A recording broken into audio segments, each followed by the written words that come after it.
Today at the Daytona International Speedway, NASCAR ran a multi-car test.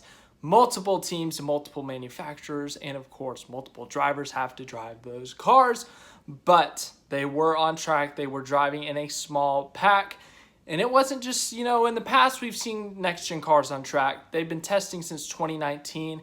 But we've only seen black paint schemes. We've seen all those mystery swirly paint schemes because people didn't want us, the NASCAR didn't want us to see the details, the small bits. They wanted to throw us off. They didn't want to give us anything specific. Today, we saw full-blown paint schemes. 2021 paint schemes put onto the next-gen cars. New paint schemes put onto the next-gen cars. Of course, a couple of weeks ago, we saw Kurt Busch announce to 2311 Racing. And in that picture, it was shown that the number on the door was slid forward. People were not too happy about that. And today, we saw a mix. We saw some normal number placement and we saw some forward number placement. But, of course, the main topic is the test itself. We're going to look at some pictures of these cars in their paint schemes. We're going to read some quotes. And there's even a video that NASCAR posted that you are going to see. So let's start off with a couple of quotes first. The first thing I want to look at is what the teams that are currently testing or did test. I think they're testing over multiple days, so I guess that's not a quote, but the teams that are testing today and however many days. Richard Childress Racing's number 3, Austin Dillon, Joe Gibbs Racing number 11, Denny Hamlin, Roush Fenway Racing Ford for Chris Buescher, Joey Logano in the number 22 Penske Ford, the number 24 Hendrick Motorsports Chevrolet, William Byron, the number 41 Stewart Haas Racing Ford with Cole Custer, the number 42 Chip Ganassi Racing Chevrolet of Ross Chastain, and the number 47 JTG Doherty Racing Toyota. Ricky Stenhouse Jr. Wait, what? That said, the car on track was a Chevrolet. Maybe the engine they were running was a Toyota. I don't know. Whatever it is, I am very confused after reading that now. That might have been a typo, but those were the drivers testing today. Of course, you may be asking, why is Chip Ganassi Racing testing? They're not going to be a team next year. Well, I'm sure they've invested into the next-gen car. Ross Chastain will be driving the next-gen car with Trackhouse. I'm sure some of these people at Chip Ganassi Racing will be racing or working with these cars at Trackhouse, so I'm sure it's a good experience for them. Now, let's go on to some quotes this time. Here is what Scott Miller, NASCAR Senior Vice President of Competition, had to say in an appearance on Sirius XM Radio. This was prior to the test. I think 8 or 9 cars will be going to Daytona and running together and establishing the aero package and the speeds that we're looking for. So really, really looking forward to that. Teams are taking delivery of parts and pieces and starting the next-gen journey, getting those cars together and getting them ready for next year. So really, really excited about that. Yeah, obviously with the Super Speedway package the last 2 years, we have seen great racing. Some of the best Super Speedway racing ever, maybe. But the fact is that it is extremely dangerous. Super Speedway racing will always be dangerous, but anything you can do to reduce that risk would be great. We've seen some scary, magnificent crashes since the current package has been used for the Super Speedways. Ryan Newman, obviously his accident in the 2020 Daytona 500 is the one that everyone talks about when he got hurt in that. Joey Logano's flip this past spring at Talladega where his roof was actually hit by Bubba Wallace, and he said he felt the roof bend into his head. He was okay, thankfully, though. And then, obviously, there have been other horrific, or not horrific, I guess that are kind of horrific, but they're kind of big crashes, scary crashes. Kyle Larson flipped at Talladega in the first race of this aero package thing. We've seen a lot of cars flip. We've seen a lot of cars get into the catch fence, like this year in the Daytona 500 with Brad Keselowski. Pack racing, Super Speedway racing will always be difficult and dangerous, but anything to reduce that risk, in my opinion, is a good investment. It is good to test more of, and that's what they are doing today. That's why they have all these teams racing together to see the top speeds, to see the kind of moves they can make on track, basically just to see how dangerous it is and how they can potentially make it safer, and I think that's a good move by NASCAR. Here's some of the things that is basically being learned throughout the test according to NASCAR. This is allowing teams, officials, and manufacturers to get a better feel for the models, characteristics, and the draft in around other cars. It's evaluating and setting a baseline power level and speed for the next-gen car in a pack. It's helping Goodyear officials determine a suitable tire combination for next season's events at Daytona and Talladega. And it's also giving teams a jump start on at-track tuning setups with the next-gen car. So yeah, just anything from that. There's a lot of factors that go into a next generation of a car. Obviously, first you got to get the car itself, put it together. What kind of spoiler you're going to use? What kind of body are you going to use? You know, what are going to be the dimensions of this car? How are we going to measure it? How are we going to regulate it? How are we going to enforce the rules? There are so many small things that are going into this car, and they're still figuring some of that out. And then there's also the big things. The tires obviously are a huge thing. And so with a new car, the weight could be different than the current car. The weight could be shifted differently in the new car or something. There's a lot of differences, as I said, that could happen. So Goodyear has to check the tires. They have to make sure that these tires, they work. And then also, I think they're actually using a new tire next year. I think it's a little bit bigger. But yeah, so they're going to be using that next year. That's also another reason that Goodyear needs to test. But they have been testing whenever the next gen car goes out and tests. As I said earlier in this video, they've been testing since 2019. They have tested at multiple tracks, Phoenix, Auto Club. I think they've already tested at Daytona. This is another test at Daytona. I think they did a test at Martinsville.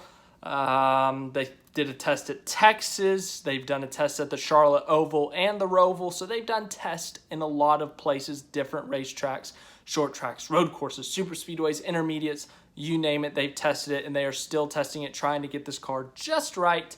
Details have not been announced, but we've obviously seen pictures. We have seen videos of the next-gen car, and then obviously there was that big reveal back in May for each manufacturer, how that would look. And today, we got more. We got paint schemes for each team. This is not the confirmed paint scheme for each of these cars in 2022, but we got quite a variety. Let's look at some of the paint schemes. First up, Chris Buescher. This is basically their 2021 paint scheme, and it looks nice. Once again, this next-gen car, you know, parts of it look the same from the current car, but then this picture itself looks completely different. The nose looks wider. It looks like a shorter car. The roof looks kind of, I mean, it looks shorter, and it looks more like in, I guess. Obviously, the back of the car looks different from this angle, but the wheels look different. So they're all those little, I don't know what they're called on the engine hood. I don't know what those things are called, the little slices. But yeah, I mean, it's a different looking car. It looks nice, and the number placement looks nice. Of course, we could talk about that as well. William Byron's number 24. Oh my gosh. The 24 car this year looks incredible. At first, when I first saw it in some of the original renders and stuff, I was like, okay, that's an all right paint scheme, I guess. Then it got on track. Then it got under the lights. Then it was in the Daytona 500, and I was like, okay, I now love this paint scheme. It's incredible. I'm a Jeff Gordon fan. I love multiple colors on the Exalted 24. I love an iconic paint scheme. I'm not saying this is an iconic paint scheme, but it looks good on the current car. On the next-gen car, it looks extremely nice. That is the nice way to put it, the simple way to put it. I love it. It fits perfectly. Sometimes paint schemes don't transform over to different cars very well, but this one fits perfectly. They kept the number exactly where they wanted it. If this means that NASCAR is going to give teams the options to do whatever they want with the numbers, and they keep this, I love it. The next-gen car with William Byron's paint scheme, 2021 paint scheme, looks absolutely amazing. It's awesome. It's hot. It's amazing looking. The colors pop.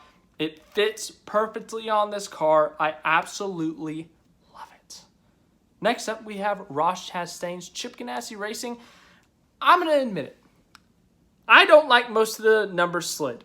I really don't. But if it happens, I'm going to have to deal with it because I'm going to still watch NASCAR. I'm not going to boycott NASCAR. But this is one of the better paint schemes with the numbers slid back, if you ask me.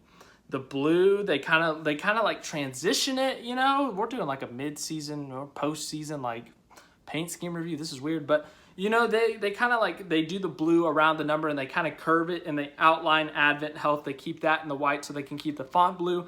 It's just a very smooth transition around the number and stuff. They got Clover down there. They put that in white as well. They put a watermelon on the roof because Chastain, watermelon, but I think that's a really good looking paint scheme, regardless of the number. I thought they did a really good job with that. I think they did a solid job with that. I would love to see that on track if they do, in fact, switch the numbers. I think that's a good-looking car. So, yeah, good job with that. Austin Dillon's car, the Tracker Off-Road, I mean, that fits. But the Bass Pro Shops logo it just seems out of place. Like, the 3 is so far up. I think it's just the shape of the Bass Pro Shops logo. It just looks out of place. With the black and the orange, and then you just see this giant yellow circle with a green fish. It kind of looks off, if you ask me, and it just looks weird to me. That's not as great looking of a car. And then, of course, they also released some pictures of the engine, of the wheels, like underneath the tires and stuff. So, like, all that stuff. So if you're a tech whiz, get a good look at that. This is your time to pause and look at that. Tell me all the specifics, because I don't know what the heck is going on back there. But yeah, and then this was not on track today, but I have to talk about this. The 62 car, they released their paint scheme for the 2022 Daytona 500, the next gen car. I like the American flag thing that they got on the side, but they talk about space and stuff and how they need space on these cars for the next gen car. And then they leave like a freaking ton of space down there in multiple areas of the side of the car. And they slide the number. I just don't get it. I don't get it. It just doesn't look... I don't like the look of that. The logo just is bigger, I guess, but there's all that empty space on the door. I don't like that. It just bothers me. But, okay. I guess we'll move on. Here's a picture of the tire, the wheel. Cool. The 47... This is a prime example of the number, look at all that space. The number's in its normal spot. It's got a ton of space to put other sponsors. Look at all those tiny stickers on the deck lid. I mean, seriously, they got tons of space on this car to put freaking sponsors. The 47 looks fine with that number in its place, but okay. Yeah, and then I guess I will show you the video now.